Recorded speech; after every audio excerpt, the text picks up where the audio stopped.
ପିଲାମାନେ ଆଜି ଭିଡ଼ିଓରେ ସୁନ୍ଦର ଭାଷଣଟିଏ ପ୍ରସ୍ତୁତ କରିଛି, ଯାହାର ବିଷୟବସ୍ତୁ ରହିଛି ମୋ ସ୍ୱପ୍ନର ଓଡ଼ିଶା। ତେବେ ଆସନ୍ତୁ ଡେରି ନକରି ଭିଡ଼ିଓଟିକୁ ଆରମ୍ଭ କରିନେବା। ସମ୍ମାନନୀୟ ସଭାପତି ମହୋଦୟ, ପୂଜ୍ୟ ଗୁରୁଜୀ ଓ ଗୁରୁମା ବୃନ୍ଦ, ଏଠାରେ ଉପସ୍ଥିତ ସାନ ବଡ଼ ଭାଇ ଓ ଭଉଣୀମାନେ ତଥା ମୋର ସହପାଠୀ ଓ ସହପାଠିନୀଗଣ, ଆଜିର ଏହି ଆୟୋଜିତ ସଭାରେ ବିଷୟବସ୍ତୁ ରଖାଯାଇଛି ମୋ ସ୍ୱପ୍ନର ଓଡ଼ିଶା। ମୁଁ ଏହି ବିଷୟକୁ ଆଧାର କରି ମୋର ବକ୍ତବ୍ୟ ଆରମ୍ଭ କରୁଛି। ମୋ ମାତୃଭୂମି, ମୋ ଜନ୍ମଭୂମି ହେଉଛି ଓଡ଼ିଶା। ମୁଁ ମୋ ରାଜ୍ୟ ଓଡ଼ିଶାକୁ ନେଇ ଗର୍ବ ଅନୁଭବ କରେ। ମୋ ଓଡ଼ିଶା ପ୍ରାକୃତିକ ସମ୍ପଦ, ନଦ ନଦୀ, ଖଣିଜ ପଦାର୍ଥ, ଜଙ୍ଗଲରେ ପରିପୂର୍ଣ୍ଣ। ଓଡ଼ିଶାରେ ସବୁ ଥାଇ ମଧ୍ୟ ଆମ ରାଜ୍ୟର ଲୋକେ ଆଜି ଗରିବ ହୋଇ ରହିଛନ୍ତି। ପ୍ରାକୃତିକ ସମ୍ପଦରେ ପରିପୂର୍ଣ୍ଣ ଓଡ଼ିଶାରେ କାମ ମିଳୁ ନଥିବାରୁ ପେଟ ପୋଷିବା ପାଇଁ ଓଡ଼ିଶାର ଲୋକ ବାହାର ରାଜ୍ୟକୁ ଦାଦନ ଶ୍ରମିକ ଭାବେ ଯାଉଛନ୍ତି। ଚାକଚକ୍ୟମୟ ସହରୀ ସଭ୍ୟତା ଠାରୁ ବଣ, ପାହାଡ଼ ଘେରା ଆଦିବାସୀ ସଭ୍ୟତା ପର୍ଯ୍ୟନ୍ତ କୌଣସିଠାରେ ବି ଝିଅଟିଏ ଆଜି ପର୍ଯ୍ୟନ୍ତ ନିଜକୁ ସୁରକ୍ଷିତ ମଣୁନାହିଁ। ମୁଁ ଚାହେଁ ମୋ ଓଡ଼ିଶାରେ ଏମିତି ଏକ ଦିନ ଆସୁ, ଯେଉଁଦିନ ଝିଅଟିଏ ରାତି ଅଧରେ ଏକୁଟିଆ ଚଳପ୍ରଚଳ କରିବାରେ କୌଣସି ଭୟ ନଥିବ। ମୋ ରାଜ୍ୟ ଓଡ଼ିଶା ଏପରି ହେବା ଉଚିତ, ଯେଉଁଠାରେ ଭାତୃତ୍ୱ ଭାବର ସୁଅ ଛୁଟୁଥିବ। ଚାଷ କ୍ଷେତ୍ରରେ ପ୍ରାଧାନ୍ୟ ଦେବା ସହ କୃଷକମାନଙ୍କର ସମସ୍ୟାର ସମାଧାନ କରାଯାଉଥିବ ଏବଂ ତାଙ୍କୁ ସମ୍ମାନ ଦିଆଯାଉଥିବ।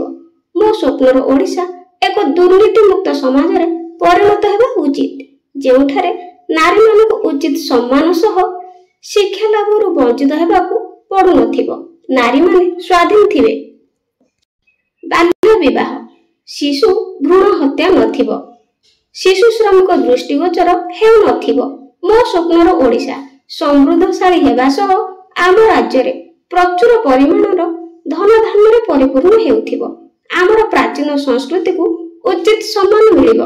ଆମର ଭାଷାକୁ ମଧ୍ୟ ସମ୍ମାନ ମିଳିବ। ସମସ୍ତେ ଆମ ଭାଷାକୁ ଗ୍ରହଣ କରିପାରୁଥିବେ ଏବଂ ଆମ ଭାଷାର ମହତ୍ତ୍ୱକୁ ବୁଝିପାରୁଥିବେ। କଳୁଷିତ ରାଜନୈତିକ ଅତ୍ୟାଚାରକୁ ଧ୍ୱଂସ କରି ଏକ ଆଦର୍ଶ ରାଜନୈତିକ ପରିବେଶ ସୃଷ୍ଟି ହେଉ ବୋଲି ମୋର ସ୍ୱପ୍ନ ଅଟେ। ଏଠାରେ ସର୍ବଧର୍ମର ସମନ୍ୱୟ ରକ୍ଷା କରି ସବୁ ଜନସାଧାରଣ ଭାଇଚାରା ସୃଷ୍ଟି କରିବା ଉଚିତ। ଜାତି, ଧର୍ମ, ବର୍ଣ୍ଣ ଓ ଗ୍ରନ୍ଥ ଏଠାରେ ସମାନ ବିବେଚିତ ହୋଇ ଆମ ସ୍ୱପ୍ନର ଓଡ଼ିଶା ଗଠନରେ ସହାୟକ ହେବ। ପ୍ରତିରକ୍ଷା କ୍ଷେତ୍ରରେ ମଧ୍ୟ ଆମ ଓଡ଼ିଶା ସମୃଦ୍ଧିଶାଳୀ ହେବା ଉଚିତ। ମୁଁ ଚାହେଁ ମୋ ସ୍ୱପ୍ନର ଓଡ଼ିଶା ଶିକ୍ଷା, ସ୍ୱାସ୍ଥ୍ୟ, ସଂସ୍କୃତି, ସାହିତ୍ୟ ଆଦି ପ୍ରତ୍ୟେକ କ୍ଷେତ୍ରରେ ଶ୍ରେଷ୍ଠ ରାଜ୍ୟର ମାନ୍ୟତା ପ୍ରାପ୍ତ ହେବା ଉଚିତ। ଓଡ଼ିଶାର ବୀରମାନେ ଏବେ ଜାଗି ଉଠନ୍ତୁ ଏବଂ ନିଜ ରାଜ୍ୟର ବିକାଶକୁ ହାସଲ କରିବା ଦିଗରେ ତତ୍ପରତା ଦେଖାନ୍ତୁ। ମୋ ମନରେ ଉଙ୍କି ମାରୁଥିବା ଛୋଟିଆ କବିତାଟିଏ କହି ମୋର ବକ୍ତବ୍ୟ ସମାପ୍ତ କରୁଛି। ସ୍ୱପ୍ନ ରାଜ୍ୟରେ ନାଚି ଉଠେ ମୋର ଅନେକ ସ୍ୱପ୍ନର ଢେଉ। ସ୍ୱପ୍ନ ରାଜ୍ୟରେ ନାଚି ଉଠେ ମୋର ଅନେକ ସ୍ୱପ୍ନର ଢେଉ। ହୃଦୟର ତନ୍ତ୍ରୀ ଝଙ୍କାରେ କହେ ମୋ ଓଡ଼ିଶା ଆଗେଇ ଯାଉ। ବନ୍ଦେ ଉତ୍କଳ ଜନନୀ। ପିଲାମାନେ ଭିଡ଼ିଓଟି ପସନ୍ଦ ଆସିଥିଲେ ଚ୍ୟାନେଲକୁ ଲାଇକ୍, ସେୟାର, ସବସ୍କ୍ରାଇବ କରିବା ପାଇଁ ଜମାରୁ ଭୁଲିବନି। ଆଜି ପାଇଁ ରହୁଛି, ଧନ୍ୟବାଦ।